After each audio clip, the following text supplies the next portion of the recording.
Hello students, कैसे आप सब। आई होप आप लोग अच्छे होंगे और आप लोगों का स्टडी बेस तरीके से चल रहा होगा। गाइज, हमने जो क्लास स्टार्ट किया था बिहार बीएससी नर्सिंग और जो है पैरा मेडिकल के लिए बायोलॉजी का सेशन स्टार्ट किए थे मैराथन का, जो आप ही का ये जो है पार्ट 6 है।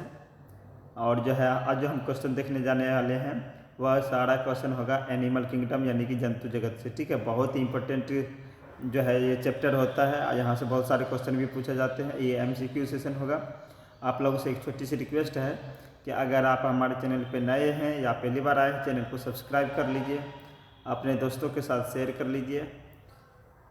अगर आपको क्लास अच्छा लगता हो तो लास्ट में कमेंट भी ज़रूर कीजिएगा। चलिए करते हैं आज के सेशन को स्टार्ट। तो ये रहा आपके सामने पहला क्वेश्चन। पहला क्वेश्चन क्या पूछा जा रहा है, मेटाजेनेसिस रूपांतरण किसका संकेत देता है। ये मेटाजेनेसिस जो है एक रूपांतरण है, ठीक है। यह किसका संकेत देता है। ऑप्शन है आपका, एक जीव का अलैंगिक जन और लैंगिक प्रावस्थाओं के बीच की पीढ़ी का कायांतरण। क्या बोला जा रहा है, एक जीव का अलैंगिक और लैंगिक प्रावस्थाओं के बीच की पीढ़ी का कायांतरण। उसके बाद है आपका ऑप्शन नंबर बी, पश्चभ्रूण परिवर्धन के दौरान जो है स्वरूप परिवर्धन का पाया जाना। ऑप्शन सी है आपका, एक खंडयुक्त शरीर और जो है पार्थोजेनेटिक जनन का पाया जाना। ऑप्शन डी है, विविध स्वरूपों का पाया जाना। मेटाजेनेसिस क्या है, तो याद रखिएगा इसका जो करेक्ट आंसर होगा वह होगा आपका ऑप्शन नंबर ए। मेटाजेनेसिस जो है एक जीव का लैंगिक जनन और अलैंगिक जनन के बीच की जो है ना प्रावस्था है। यानी कि कहने का मतलब है, पहले आपका क्या होता है मेटाजेनेसिस में जो होगा, पहले क्या होगा अलैंगिक जनन, ठीक है। इसमें क्या होता है, इस प्रोसेस में पहले होता है लैंगिक जनन, ठीक है। किसी संतान में जो है इसका जन्म होता है लैंगिक का, फिर जो उसके बाद का जो जनन होता है लैंगिक जनन, ठीक है।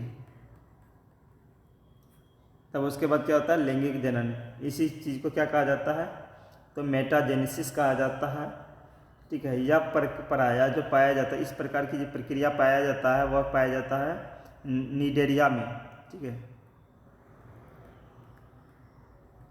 इस प्रकार की क्रिया किस में पाया जाता है, निडेरिया में। इसमें क्या होता है, एक पीढ़ी लैंगिक तथा दूसरी पीढ़ी क्या होता है, पहला पीढ़ी जो होता है अलैंगिक होता है और दूसरा पीढ़ी जो होता है लैंगिक द्वारा जनन करता है, ठीक है। चलिए बढ़ते हैं आगे, अगला प्रश्न देखते हैं। अगला प्रश्न है आपका, प्रकृति में सबसे अधिक संख्या में प्रजातियां किसकी पाई जाती है। बहुत बार ये क्वेश्चन को देखे हैं, इसका जो करेक्ट आंसर होगा ऑप्शन नंबर बी, ठीक है। कीटों की संख्या सबसे ज़्यादा होता है। अगला प्रश्न देखते हैं। अगला प्रश्न है, एनेलिड्स के विपरीत प्लेटीहेल्मिन्थेस प्रदर्शित करते हैं। एनेलिड्स के विपरीत प्लेटीहेल्मिन्थेस विपरीत करते हैं, ये भी क्वेश्चन कई बार देखे हैं। एनेलिड्स जो होते हैं इसके विपरीत, यानी कि एनेलिड्स में कौन ऐसा गुण है जो प्लेटीहेल्मिन्थेस में नहीं है। तो देखिए एनेलिडा जो होते हैं इसमें है ना देह भित्ति पाए जाते हैं, यानी कि सिलोम। एनेलिड्स में क्या पाए जाते हैं, वास्तविक देह गुहा पाया जाता है, ठीक है।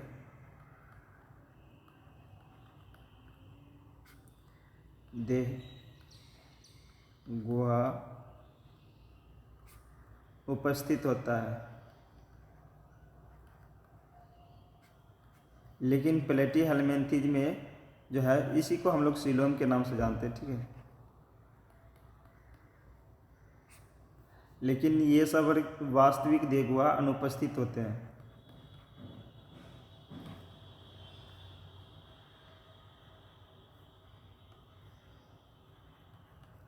इसमें क्या होता है, वास्तविक देह गुहा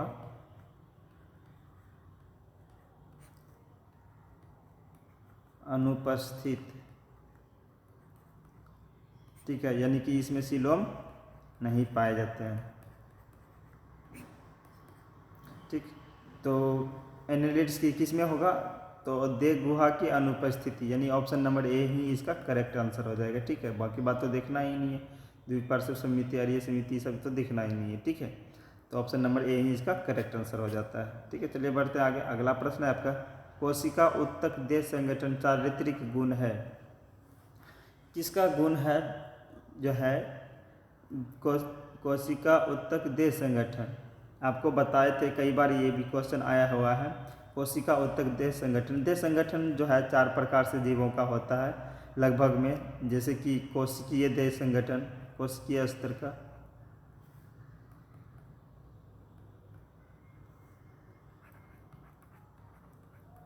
कोशिकीय स्तर का देह संगठन होता है, किसी में उत्तक स्तर का होता है, किसी में जो है अंग स्तर का होता है, किसी में आपका हो जाता है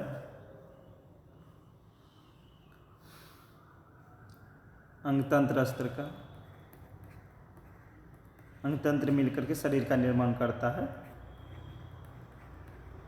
ठीक है, तो यहाँ पे पूछा रहा है कोशिका उत्तक देह संगठन। ठीक है, यानी कि उत्तकीय लेवल पे किसका होता है? यहाँ पे जो है हाइड्रा का ऑप्शन नंबर बी जो इसका करेक्ट आंसर होगा। ठीक है, हाइड्रा का, हाइड्रा किस में आता है आपको पता होगा। हाइड्रा जो है निडेरिया में आता है। ठीक है, निडेरिया में आता है। और यहाँ पे जो है ढेर सारा कोशिका मिल करके किसका निर्माण करता है? उत्तक का निर्माण करता है। इसके बारे में पढ़े होंगे आप लोग। ठीक है, और तारमीन, यकृत कृमि, इन दोनों में क्या होता है? इन दोनों में अंग स्तर का देह संगठन होता है। इन दोनों में क्या होता है? अंग स्तर का देह संगठन होता है। ठीक है, स्पंज में होता है कोशिकीय स्तर का। ये कोशिकीय होते हैं और इसका जो है अंग स्तर होता है, अंग स्तर का देह संगठन होता है, और ये पॉरीफेरा में आता है। चलिए बढ़ते अगले। अगला प्रश्न, आर्य समिति सामान्यतः संबंधित होती है, किससे संबंधित होते हैं? जलीय जीवन विधि से, निम्न कोटि के संगठन जीव से, चलन की रेंगने की विधि से, स्थानबद्ध जीवन की विधि से। क्या होगा राइट आंसर? आर्य समिति किससे संबंधित है? तो याद रखिएगा इसका जो करेक्ट आंसर होगा ऑप्शन नंबर बी। ठीक है, निम्न कोटि के देश संगठन से, यानी कि आर्य समिति किससे संबंधित है? संगठन जीव की विधि से। ठीक है, ऑप्शन नंबर बी इसका करेक्ट आंसर होगा। ठीक है, चलिए बढ़ते आगे। अगला प्रश्न है, बताए गए टेक्सोनोमी। ठीक है, टेक्सोनो जानते हैं आपको क्या किसको कहा जाता है?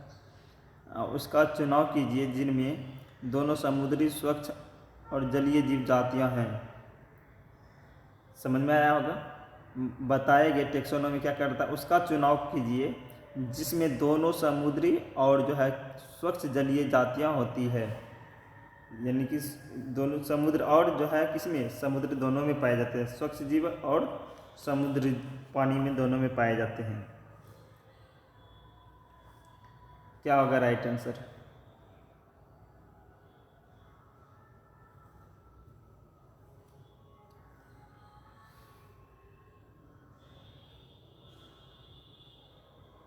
यहाँ पे याद रखिएगा इसका जो करेक्ट आंसर होगा ऑप्शन नंबर डी होगा, निडेरिया। ठीक है, निडेरिया के जितने भी, निडेरिया जिसे हम लोग क्या कहते हैं? सिलेंट्रेटा भी कहते हैं। ठीक है, जिसे क्या कहते हैं? सिलेंट्रेटा।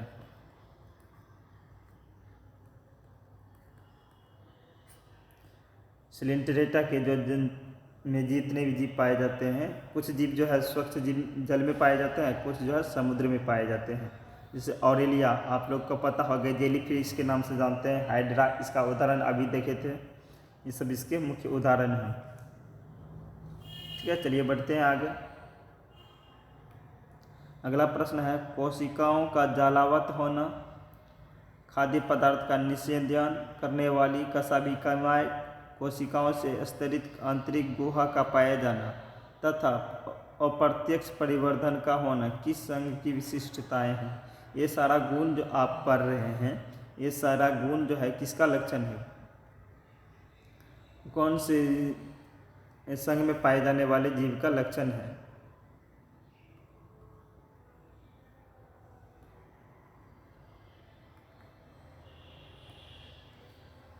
कोशिकाओं का जलावत होना,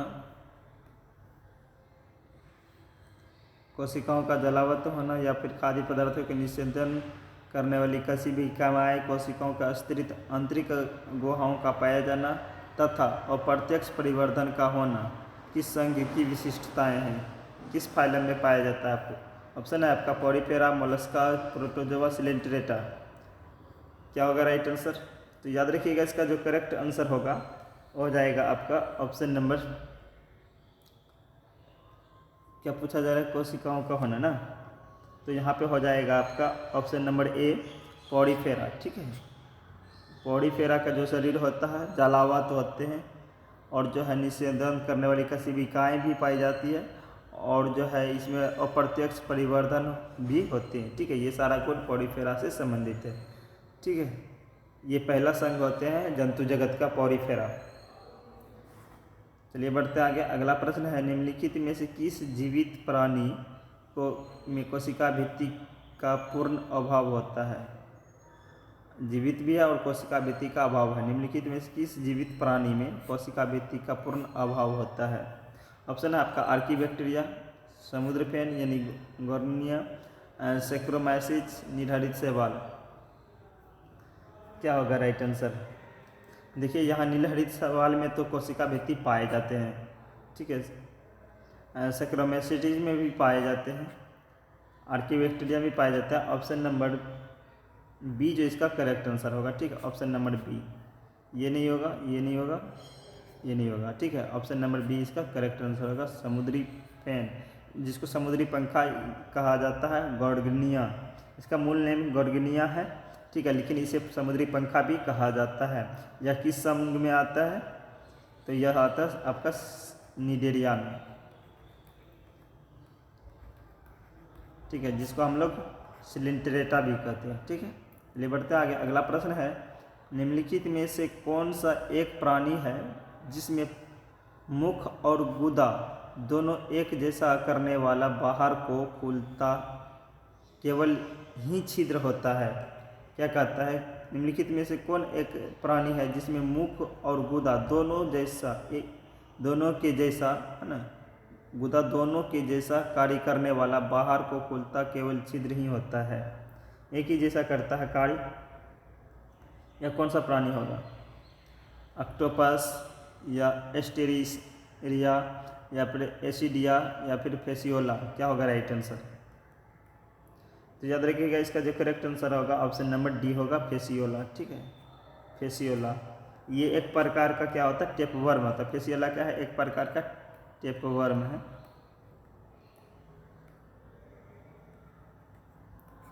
फेसियोला क्या होता है? एक प्रकार का टेपवर्म होता है।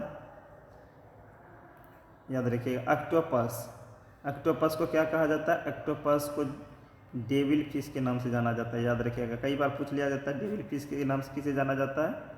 ऑक्टोपस को। ठीक है, याद रखिएगा। चलिए बढ़ते आगे। अगला प्रश्न है आपका प्लेनेरिया में किसकी अधिक क्षमता होती है? कायांतरण की, पुनरुत्पादन की, पीढ़ी एकांतरण की, जैव संतति की? प्लेनेरिया में जो क्षमता होती है वो होती है पुनरुत्पादन की। ठीक है, आपको पता होगा प्लेनेरिया में जो जनन होता है वो अलैंगिक जनन होता है। प्लेनेरिया में अलैंगिक जनन होता है। ठीक है, जिसके कारण इसमें क्षमता होती है कि इसकी पुनर्जनन की। पुनर्जनन, पूर्ण उद्भवन,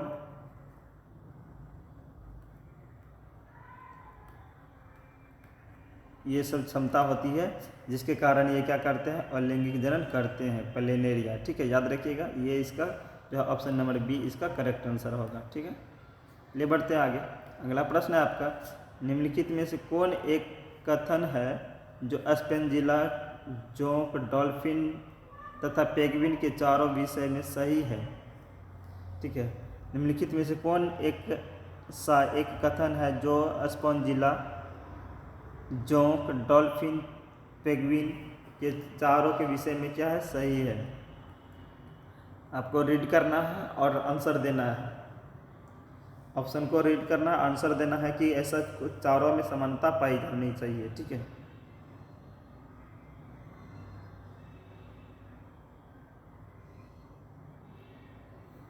जो क्या होना चाहिए, स्पॉन्जिला, जोंक, डॉल्फिन तथा पेंगुइन, इन चारों के विषय में सही है। ठीक है, तो यहाँ पे इसका जो करेक्ट आंसर होगा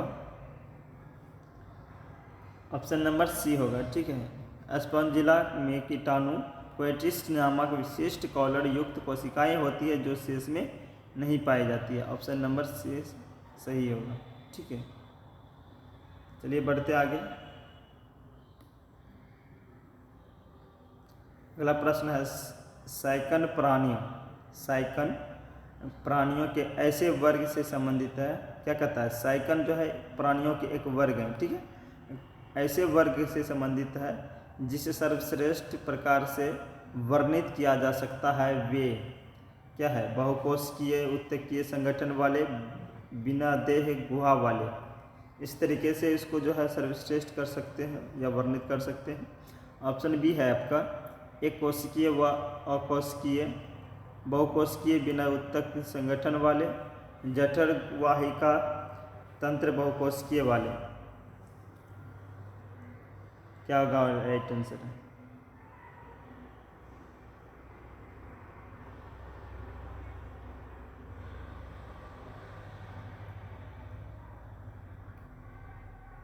अगला प्रश्न है, निम्नलिखित में से कौन एक प्राणी त्रिजनन स्तरीय होते हैं? निम्नलिखित में से कौन एक प्रकार के प्राणी त्रिजनन स्तरीय होते हैं? आपको पता होगा त्रिजनन स्तरीय यानी कि 3 प्रकार के हमारे जन्म लेयर होते हैं। कई बार बता चुके हैं, हमारे पास 3 प्रकार के क्या होते हैं, जनन लेयर होते हैं यानी जनन स्तर होते हैं। ठीक है, पहले को बोला जाता है इंडोडर्म। ठीक है, उसके बाद बीच मध्य वाले को बोला जाता है मीसोडर्म।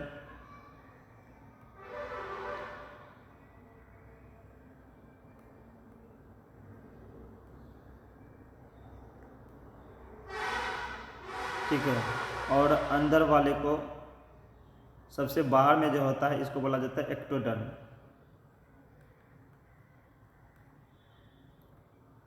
ठीक है, तो जिसमें ये तीनों लेयर से बने होते हैं उसको कहा जाता है ट्रिप्लोब्लास्टिक। ठीक है, इसको क्या बोलेंगे, ट्रिप्लोब्लास्टिक।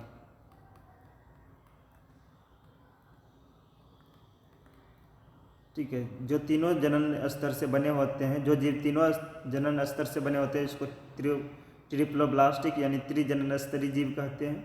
जिसमें जो सिर्फ 2 से बने होते हैं, जिस एंडोडर्म या एक्टोडर्म से सिर्फ 2 से बने होते हैं, उसको डिप्लोब्लास्टिक कहते हैं। ठीक है, 2 जनन स्तर से बने हुए प्राणी को क्या कहते हैं, डिप्लोब्लास्टिक यानी कि द्विजनन स्तरीय कहते हैं। ठीक है, यहाँ पे पूछा जा रहा है कौन एक त्रिजनन स्तरीय है।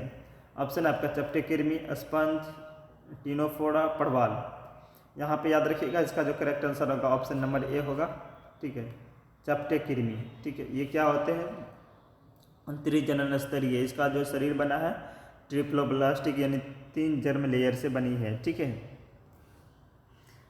और बाकी बात ये तीनों जो है होते हैं स्पंज, पड़वाल और टिनोफोरा, ये तीनों क्या होता है आपका डिप्लोब्लास्टिक होते हैं।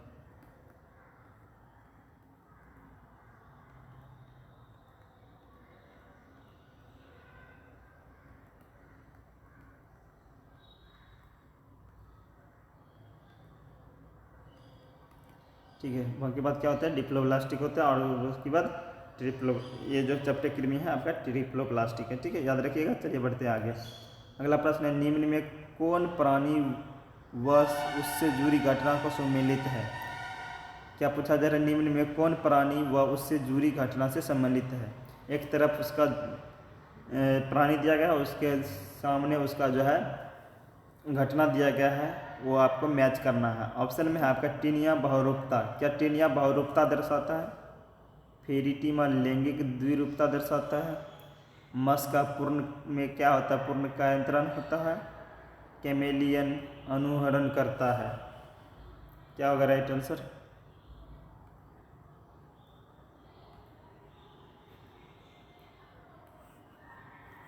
इसका राइट आंसर क्या होगा?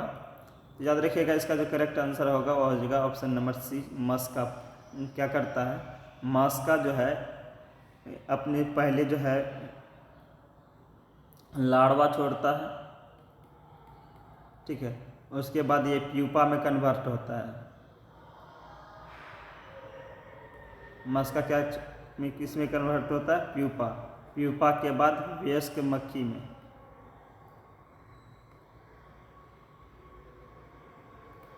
वयस्क मक्खी में कन्वर्ट होता है, ठीक है, बदलता है। तो यहाँ पे शरीर का क्या हो रहा है? कायांतरण हो रहा है, ठीक है। तो इसलिए इसका जो करेक्ट आंसर होगा ऑप्शन नंबर सी जो होगा करेक्ट आंसर होगा, ठीक है। अब टिनिया बहुरूपता नहीं दर्शाते हैं। टिनिया जो होते हैं बहुरूपता नहीं दर्शाते हैं, बहुरूपता दर्शाते हैं ओबेलिया। ओबेलिया जो है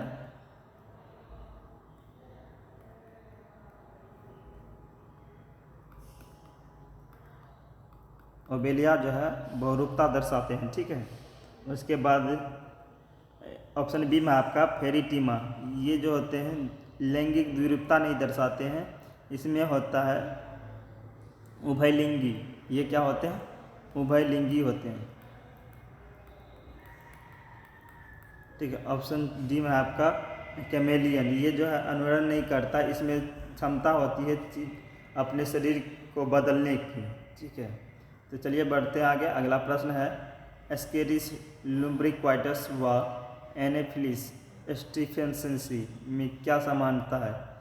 इन दोनों में और इनमें, इसमें और इसमें क्या समानता है? क्या दोनों लैंगिक द्विरूपता दर्शाता है, शीता निंद्रह करता है, या अवावीय श्वसन, या फिर विखंडन? क्या होता है? कौन सा मैच करता है इसमें इसके गुणों से? तो याद रखिएगा इसका जो करेक्ट आंसर होगा वो हो जाएगा ऑप्शन नंबर सी। दोनों में क्या होता है? अवावीय श्वसन होता है, ठीक है। ऑप्शन नंबर सी जो इसका करेक्ट आंसर होगा, दोनों में अवावीय श्वसन होता है। चलिए बढ़ते हैं आगे। अगला प्रश्न है निम्न में किस में द्विरूपी यानी कि उभयरूपी केंद्रक पाए जाते हैं? किस में जो है उभयरूपी यानी कि द्विरूपी केंद्रक पाए जाते हैं? दो प्रकार के केंद्रक किस में पाए जाते हैं? तो याद रखिएगा इसका जो करेक्ट आंसर होगा ऑप्शन नंबर ए होगा, अमीबिया प्रोटियस की, ठीक है। अमीबिया प्रोटियम में इसका जो है करेक्ट आंसर होगा। इसका एक प्राणी है पैरामीशियम, ठीक है। पैरामीशियम में आपको पता होगा दो क्या होते हैं केंद्रक पाए जाते हैं। आप लोग चप्पल के आकार का, ठीक है, इस तरीके के आकार का जो है जीव देखे होंगे या फिर जो है पढ़े होंगे, जिसमें इस तरीके से सिलिया लगा होता है। इसमें जो है दो केंद्रक पाए जाते हैं, ठीक है। इसमें कितने केंद्रक पाए जाते हैं? दो केंद्रक पाए जाते हैं। पहला केंद्रक जो किसको नियंत्रित करता है? जनन के लिए, ठीक है, पहला जनन के लिए, और दूसरा मेटाबॉलिक यानी कि उपापचयी क्रिया को, ठीक है, मेटाबॉलिज्म को कंट्रोल करता है, ठीक है। ऑप्शन नंबर ए जो इसका करेक्ट आंसर होगा। चलिए बढ़ते हैं आगे। अगला प्रश्न है सिलेंट्रेटा का विशिष्ट लक्षण है। सिलेंट्रेटा को अन्य नाम से जानते हैं नीडेरिया, ठीक है, नीडेरिया के नाम से भी जानते हैं, ठीक है, नाइडेरिया। तो इसका जो विशिष्ट लक्षण क्या है? बहुरूपता या बहुआकृता, दंशिकाएँ, ज्वाला कोशिकाएँ, उभयलिंगिता। क्या होगा राइट आंसर? तो याद रखिएगा इसका जो करेक्ट आंसर होगा ऑप्शन नंबर बी, दंशिकाएँ, ठीक है। इसमें जो है क्या पाया जाता है? दंशिकाएँ पाई जाती है। इनमें डंक करने की क्षमता होती है, इनकी कोशिका डंक करने की क्षमता होती है। और जो इसका जो उदाहरण याद रखिएगा हाइड्रा,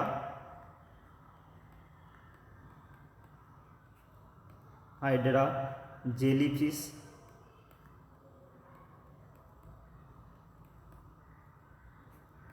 उसके बाद याद रखिएगा मूंगा भी इसी में आता है। उसके बाद समुद्री अर्चिन या समुद्री खीरा भी जिसको कहते हैं, या फिर सी एनीमोन भी कहा जाता है, एनीमोन, ठीक है। ये इसका याद रखिएगा उदाहरण, ठीक है, किसका? नाइडेरिया का। इसका उदाहरण से भी क्वेश्चन पूछा जाता है। अगला क्वेश्चन है आपका, स्पंजों के लिए सार्वभौमिक सत्य है, यानी कि स्पंज का जो है गुण बताना है, इसमें जो है कौन सा सत्य होगा स्पंज के लिए। स्पंज किस में आता है आपको पता होगा, पॉरीफेरा में। स्पंज किस में आता है, पॉरीफेरा में आता है। उसका पॉरीफेरा इसके लिए क्या सत्य होगा, सभी समुद्रीय होते हैं, इनमें पक्षमाभ युक्त कॉलर कोशिकाएं होती है, इनमें कटिकाओं व स्पंजिस तंतुओं का बना मिश्रित कंकाल होता है, वे केवल मुकुलन या जो है कार्ल उत्पादन और लैंगिक प्रजनन करते हैं। क्या होगा राइट आंसर, कौन सा जो है स्पंजों के लिए सही सत्य होगा, यानी कि राइट होगा। याद रखिएगा इसका जो करेक्ट आंसर होगा ऑप्शन नंबर बी। ठीक है, सभी समुद्र नहीं होते हैं, कुछ जो है स्वच्छ जल में भी पाए जाते हैं। ठीक है, ऑप्शन नंबर बी इसलिए करेक्ट आंसर होगा। इनमें जो है पक्षमाभ युक्त कॉलर कोशिकाएं पाई जाती है, कॉलर कोशिकाएं पाई जाती है। ठीक है, जो इसके जो है गति करने में सहायता करते हैं। अगले प्रश्न को देखते हैं। अगला प्रश्न, अबेलिया के जीवन चक्र को वर्णित करने के लिए सर्वाधिक उपयोगित शब्द है। अबेलिया के लिए कौन सा जो है सही है। ऑप्शन है आपका मेटाजेनेसिस, कायांतरण, पीढ़ियों का एकांतरण, नियोटिना यानी कि चिरभूर्णता। क्या होगा राइट आंसर, अभी ही क्वेश्चन के शुरू में ही इसका राइट आंसर बताए थे, ऑप्शन नंबर ए मेटाजेनेसिस होता है। मेटाजेनेसिस क्या है, इसमें जीव जो है क्या करते हैं, ओबेलिया जो है क्या करते हैं, पहले जो जीव उत्पन्न करते हैं, पहले जो जीव उत्पन्न करते हैं किसके द्वारा, अलैंगिक द्वारा, अलैंगिक जनन द्वारा। ठीक है, फिर इसमें क्या हो जाता है, दूसरे पीढ़ी में पीढ़ी के जीव लैंगिक जनन होते हैं। ठीक है, इसी प्रोसेस को क्या कहा जाता है, मेटाजेनेसिस कहा जाता है। ऑप्शन नंबर ए जो इसका करेक्ट आंसर होगा। ठीक है, चलिए बढ़ते हैं आगे। अगला प्रश्न है, तारमीन संबंधित है, तारमीन किससे संबंधित है, तारमीन के लिए क्या सही है, एस्टीरियाइड वर्ग से आते हैं या फिर ऑफ यूरिडिया वर्ग से आते हैं, हेलोथुरिडिया वर्ग से आते हैं, क्रिनियडिया से आते हैं। तारमीन को क्या कहा जाता है, स्टारफिश भी कहा जाता है। ठीक है, तारमीन यानी कि तारा मछली, स्टारफिश कहा जाता है। तो इसके लिए करेक्ट आंसर होगा ऑप्शन नंबर ए। इसका जो ये जो संघ दर्शाते हैं कौन से संघ से आते हैं, इकाइनोडर्मेटा से।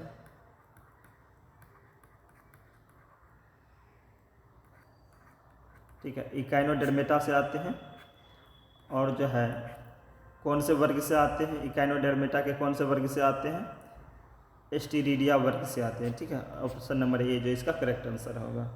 हेलो फ्रेंड्स, ये थे हमारे आज के लास्ट प्रश्न। आई होप आपको क्लास अच्छा लगा होगा। इसका पार्ट 2 कल देखेंगे। ठीक है, एक पार्ट और होने वाला है इसका। तो आप लोगों से एक छोटी सी रिक्वेस्ट है, अगर आप हमारे चैनल पे नए हैं, चैनल को सब्सक्राइब कर लीजिए, दोस्तों के साथ शेयर कर लीजिए, कमेंट जरूर कीजिए। मिलते हैं अगले सेशन में, तब तक के लिए बाय बाय, टेक केयर।